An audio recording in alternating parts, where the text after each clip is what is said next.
8일 만에 50억 달러어치 비트코인을 탈취한 역사상 가장 충격적인 사건이 일어났습니다. 2012년 한 젊은이가 컴퓨터 앞에 앉아 단순히 버튼 몇 번을 누르는 것만으로 4일 만에 무려 5만 비트코인을 탈취했습니다. 어떻게 이런 일이 가능했을까요?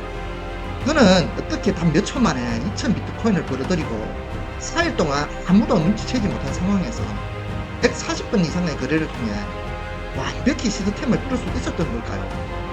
당시 그 비트코인의 가치는 크지 않았지만 현재 기준으로 무려 50억 달러에 달하는 엄청난 금액입니다. 이 사건은 비트코인 역사상 가장 대담하고 충격적인 사건으로 기록되었으며 현재도 많은 사람들이 그 전말에 대해 궁금증을 갖고 있습니다. 더구 이 젊은이는 몇 년 동안 스포츠카를 사고 요트를 빌리고 화려한 저택을 구입하며 수치스러운 삶을 즐겼습니다. 이런 실수만 없었다면 그의 삶은 계속해서 이렇게 풍요롭고 자유로웠을 것입니다. 단순한 클릭으로 거대한 부를 만든 그의 대담한 계획과 그 뒤에 숨겨진 진실을 지금부터 함께 파헤쳐 보겠습니다. 안녕하세요. 천만설입니다. 천재 해커 제임스. 그의 이름은 제임스였으며 중국에서 미국으로 이민 온 두 부부의 평범한 아들로 당시 22살이었으며 아직 대학을 졸업하지 않은 상태였습니다. 제임스의 어린 시절은 고난과 외로움으로 가득했습니다. 그의 부모는 상하이에서 미국 조지아주 에센스로 이민을 왔으나 경제적으로 매우 어려운 삶을 살았습니다. 어머니는 야간 간호사로 일하며 낮에는 항상 잠을 잤고 아버지는 번번한 직업 없이 집에서 지냈습니다. 제임스는 키가 작고 뚱뚱하며 피부가 어두운 데다 다소 어리숙한 외모에 부모와도 대화도 거의 나누지 않았고 학교 생활에도 적응하기 힘들었습니다. 이런 모습은 백인 아이들과 확연히 달랐고 그는 학교에서 항상 따돌림과 괴롭힘의 대상이 되었습니다. 제임스는 친구가 없었고 자주 괴롭힘을 당하던 그는 축구 경기 중 동급생들에게 바지를 벗겨지는 수모까지 겪으며 점점 더 내성적이고 예민한 성격으로 변했습니다. 이후 제임스는 방 안에서 컴퓨터와 시간을 보내며 컴퓨터가 거의 유일한 친구가 되었습니다.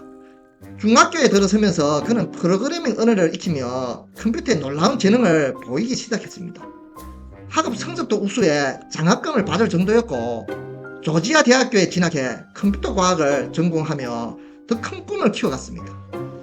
2009년 사토시 나카모토라는 이름의 일본인이 온라인에 비트코인 개념을 제안하는 논문을 발표했습니다. 컴퓨터 전공자였던 제임스는 이 논문을 읽고 엄청난 흥미를 느꼈습니다. 그는 비트코인 포럼에 벤츠 300이라는 이름으로 계정을 만들었는데 이 닉네임은 그가 어릴 때부터 좋아했던 자동차 모델에서 따온 것이었습니다.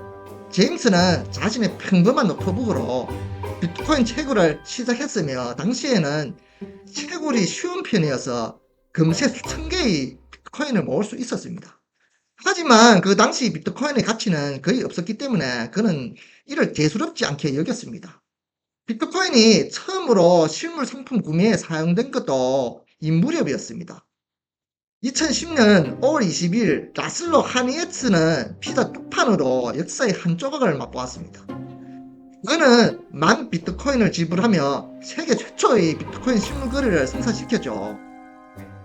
오늘날 그 비트코인의 가치는 무려 10억 달러. 하지만 라슬로는 과거를 후회하기보단 여전히 키보드 위에서 코드를 짜며 프로그래머로의 삶을 즐기고 있습니다. 제임스도 한때 마찬가지로 5,000개의 비트코인을 단돈 5달러에 팔아 맥주를 사 마신 적이 있었습니다. 당시 비트코인은 가치가 너무 낮아 채굴에 든 전기 세조차 감당하지 못할 수준이었어. 그는 결국 한동안 비트코인 채굴을 포기했습니다.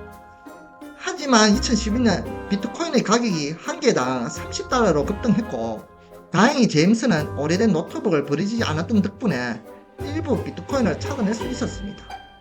그러나 안타깝게도 그 중에 약 5,000개의 비트코인은 하드디스크의 고장으로 영영 사라졌습니다. 제임스는 내성적인 성격 때문에 사회생활을 거의 하지 않았고 술을 매우 좋아해 자주 과음을 하곤 했습니다. 가끔은 대마초나 약물을 구해 자극을 즐겼지만 그런 물건들을 구하는 일은 쉽지 않았습니다. 그는 얼마 지나지 않아 실크로드라는 이름의 새로 생긴 다크웹을 발견했습니다. 다크웹이란 일반 사람들이 접근할 수 없는 웹사이트로 여기에는 마약, 무기 등 평소 구하기 어려운 물건들이 거래되고 있었습니다.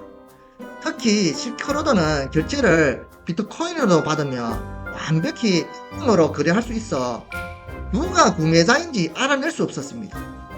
실크로드의 운영자는 로버트 얼브리 히트로 처음에는 자신이 직접 만든 마약을 판매하기 위해 이 사이트를 만들었다고 합니다. 그는 마치 드라마 브레이킹 배드의 주인공 월트 화이트처럼 자신이 만든 마약을 판매하려 했지만 월트가 판매처를 고민했던 것과 달리 로버트는 인터넷과 비트코인이라는 완벽한 판매 수단을 찾아낸 것이었습니다. 그러나 시간이 지나면서 그는 마약을 직접 판매하는 것보다 사이트 운영이 더 수익성이 좋다고 판단했고 마약을 포기하고 실크로드 운영에 집중하기 시작했습니다. 제임스는 실크로드에서 몇 차례 비트코인으로 마약을 구매했지만 마약의 품질에 만족하지 못했습니다. 결국 그는 실크로드에서 사용하던 비트코인을 모두 출금하고 더 이상 이 사이트를 이용하지 않기로 결심했습니다. 제임스가 실크로드에서 비트코인을 출금하던 중 실수로 출금 버튼을 2번 눌렀고 놀랍게도 2번의 출금 요청이 모두 성공했습니다. 이로 인해 실크로드 다크웹의 치명적인 보안 결함을 우연히 발견하게 되었고 흥분한 그는 즉시 500개의 비트코인을 사이트에 다시 입금한 뒤 단 몇 초 만에 출금 버튼을 5번 눌렀습니다. 결과적으로 500개의 비트코인은 순식간에 2,500개로 늘어났습니다. 이후 5일 동안 제임스는 이 결함을 이용해 실크로드 사이트에서 무려 5만 개 이상의 비트코인을 몰래 출금했습니다. 당시 이 비트코인의 가치는 약 60만 달러였지만 현재 기준으로 그 가치는 무려 50억 달러에 달합니다.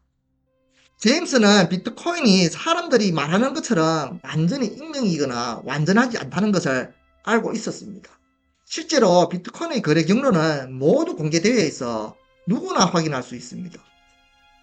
예를 들어 A가 채굴한 비트코인이 B에게 넘어가고 B가 이를 실크로드에서 사용한 뒤 C가 출금했다고 하면 이 모든 거래 경로는 명확히 추적할 수 있습니다.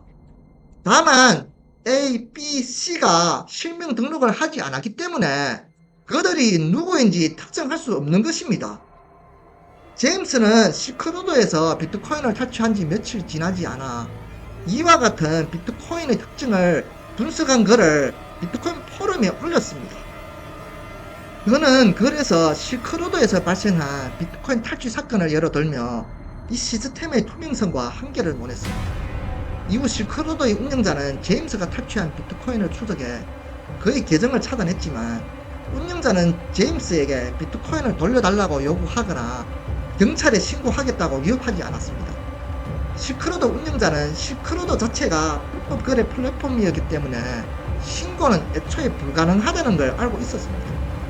대신 운영자는 제임스에게 어떻게 이런 일이 가능했는지를 물었고 그는 자신이 출금 사용 과정을 솔직하게 설명했습니다.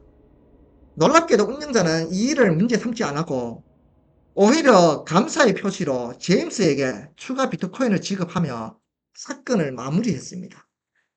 제임스는 실크로드에서 얻은 5만 비트코인을 10,000개와 40,000개로 나뉘어 2개의 전자지갑에 저장하고 이를 컴퓨터 하드디스크에 보관한 후 더 이상 건드리지 않았습니다. 채굴로 얻은 비트코인까지 합치면 그 당시는 약 100만 달러에 달하는 자산을 보유하게 되었습니다. 갑작스러운 부의 축적은 누구라도 자랑하고 싶었을 법한 일이었고 특히 제임스처럼 어릴 때부터 외로움과 조롱 속에서 자라온 사람에게는 타인의 인정과 존중이 더욱 갈망할 대상이었습니다. 하지만 이 부는 떳떳하지 못한 경로로 얻은 것이었기에 그는 현실에서 이를 드러낼 수 없었고 인터넷에서만 자신의 부를 과시하기 시작했습니다. 그는 비트코인 포럼에 새로운 계정을 만들어 부자라는 이름을 사용했습니다. 프로필에는 비트코인 백만장자, 에어전트, 자산 매니저라는 설명을 적었고 자신의 4만 비트코인이 담긴 전자지갑 주소를 공개해 자신의 주장을 증명하려 했습니다. 그는 비트코인 포럼에 날마다 과시하는 글도 올렸습니다. 오늘 비트코인 20만 개를 가진 고객이 나와 협력하고 싶다고 연락이 왔다. 최근 비트코인 시장의 변동은 내가 조작한 탓이다. 내가 일부러 비트코인을 팔았기 때문이다. 며칠 전 전용기를 타고 중국에 다녀왔는데 비트코인 거래하러 갔다 왔다. 등등 제임스의 글들은 허세와 자랑으로 가득했지만 그는 현실 세계에서는 자신의 정체를 철저히 숨겼습니다. 제임스의 과시는 오직 익명의 인터넷에서만 이루어졌고 현실과 가상의 경계를 유지하며 자신만의 방식으로 불을 즐겼습니다. 다크웹 실크로드 사이트 폐쇄. 2013년 실크로드 웹사이트가 경찰에 의해 폐쇄되었습니다. 운영자 로버트는 17만 개의 비트코인을 넘겼지만 웹사이트 기록에 따르면 실크로드는 총 61만 개의 비트코인을 벌어들인 것으로 나타났습니다. 이 차이에 대해 경찰은 로버트를 신문하며 숨긴 비트코인이 있는 것이 아니냐고 추궁했습니다. 하지만 로버트는 억울하다는 표정으로 그건 단지 사이트 거래 기록일 뿐이고 난 중개자 역할만 했다고 주장했습니다. 이후 FBI는 실크로드 서버의 하드디스크 데이터를 해독해 실제로 실크로드가 61만 4천 개의 비트코인을 벌어들였음을 확인했습니다. 모든 비트코인의 이동 경로가 명확히 기록되어 있었으며 비트코인이 어디서 거래되고 어디로 이동해 현재 어디에 저장되어 있는지도 볼 수 있었습니다. 하지만 비트코인 특성상 사용자가 익명으로 처리되었기 때문에 소유자를 특정할 수 없었습니다. 이 과정에서 제임스가 실크로드에서 훔친 5만 개의 비트코인도 추적되었지만 경찰은 그 소유자를 찾지 못했습니다. 비트코인은 마치 지폐 일련번호처럼 추적이 가능하지만 공개적으로 사용하거나 은행에 입금하지 않는 이상 사용자의 신원을 확인하기 어렵습니다. 제임스는 이러한 점을 잘 알고 있었고 매우 신중하게 행동했습니다. 그는 실크로드에서 훔친 5만 개의 비트코인을 전혀 사용하지 않았으며 평소에는 자신이 직접 채굴한 비트코인만 사용했습니다. 게다가 비트코인을 판매할 때 정식으로 세금을 납부했기 때문에 법적으로 문제가 될 여지를 남기지 않았습니다. 사치스러운 생활. 2014년 제임스는 대학을 졸업했으며 당시 비트코인의 가격은 한 개당 500달러로 급등했습니다. 이를 기준으로 계산하면 그의 자산은 최소 3천만 달러에 달했습니다. 제임스는 일을 하지 않아도 되는 상황에서 마음껏 돈을 쓰며 화려한 삶을 즐겼습니다. 그는 먼저 소박한 집 한 채를 구매하고 어릴 적부터 꿈꾸던 벤츠 300을 샀습니다. 그가 비트코인 포럼에서 사용했던 닉네임도 이 차에서 따온 것이었습니다. 매일 벤츠를 몰고 바에 가서 술을 마시며 술자리가 무르익으면 특유의 과감한 태도로 골든벨을 터치했고 클럽에서 돈을 아낌없이 썼습니다. 그의 호탕한 소리는 사람들의 관심을 끌었고 화려한 외모와 매력적인 여성들이 그를 중심으로 모여들었습니다.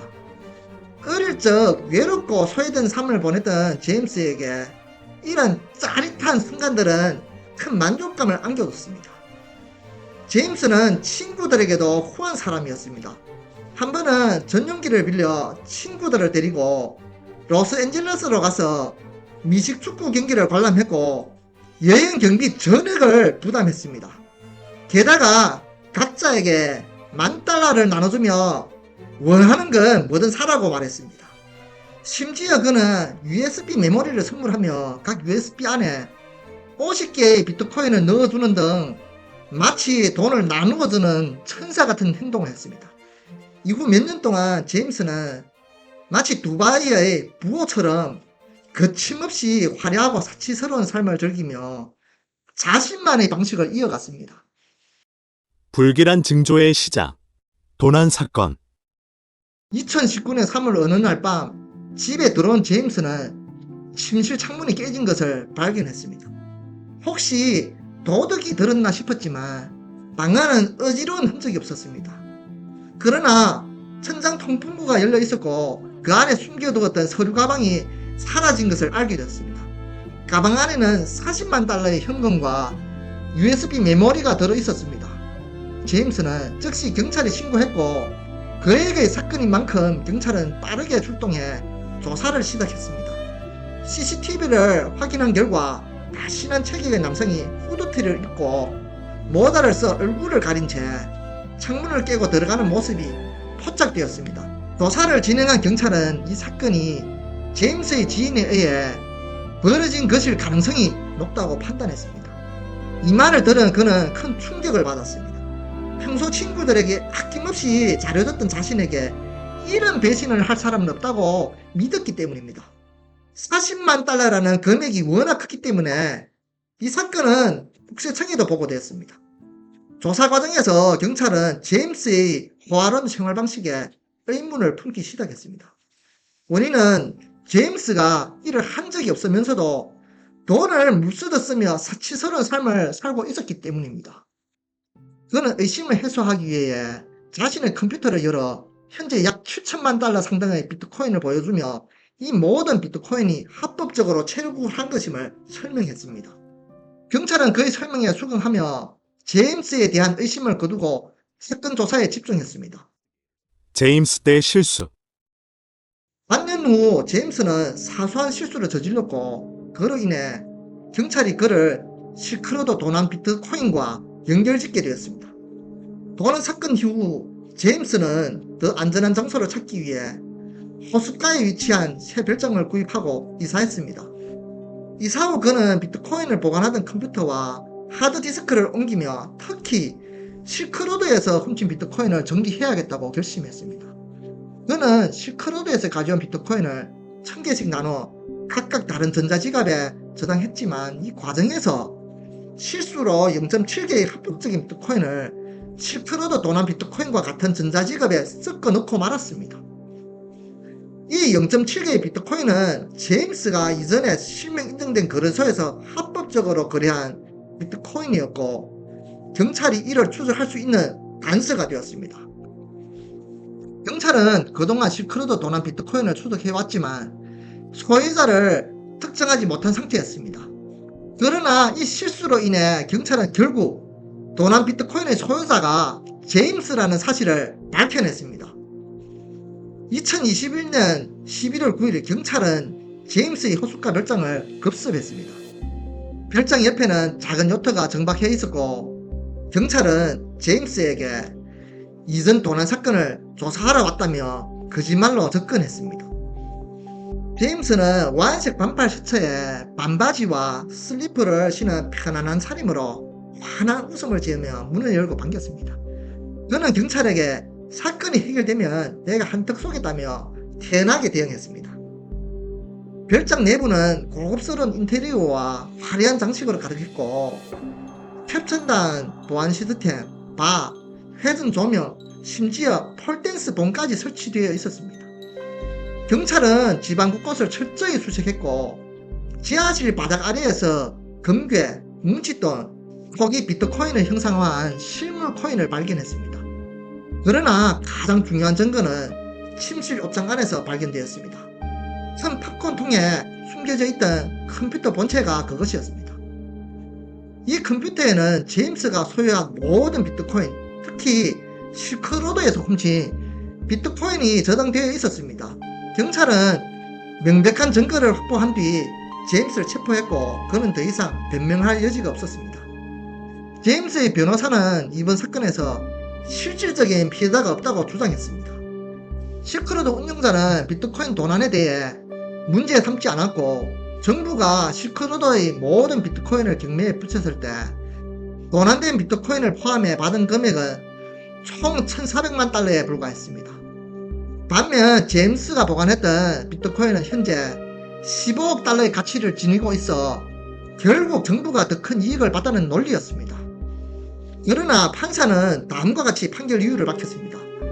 이번 사건의 피해자가 범죄 조직이었다고 해도 내일의 피해자는 합법적인 기업이 될 수 있다. 결국 제임스는 통시 사기죄로 유죄 판결을 받아 1년 1일의 징역형을 선고받고 수감되었습니다. 제임스가 수감된 지 반년 후 그가 보유했던 모든 비트코인과 심지어 합법적으로 채굴한 비트코인까지 모두 정부 계좌로 이관되었습니다.